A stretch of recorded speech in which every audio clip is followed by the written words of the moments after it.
Jésus répondit, ce n'est pas que lui ou ses parents aient péché, mais c'est afin que les œuvres de Dieu soient manifestées en lui. Soyez bénis au nom de Jésus. Par là, tozoleka na komona makambo mosusu oyo nzambe aleka na kopermettre eleka na kokomela biso bana na ye ezali mpona misala ya nzambe eleka na kose manifeste na kati na biso.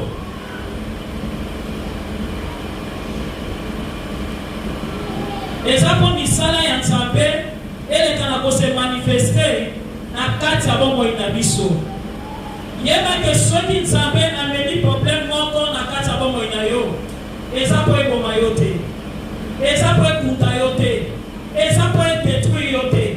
Mais nzambe ameni problème wana na kati ya bomoi na yo, po problème wana eleka na korendre yo fort, eleka na kokolisa yo spirituellement, pe misala ya nzambe ese manifeste na kati ya bomoi na yo. Soyez bénis au nom de Jésus. Nzambe soki a permettre le problème eleka na kokomela mutu esalaka trois choses.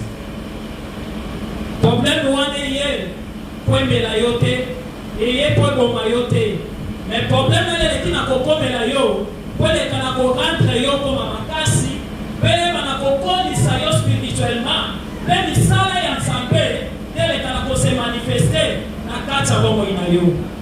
Yango na biso tolekaki na komona a problème oyo elekaki na kokomela ndeko na biso oyo azalaki avec le nez de naissance, ezalaki mpo misala ya nzambe ese manifeste na kati na ye. Biso atanke bana na nzambe poleka na kodefinir ke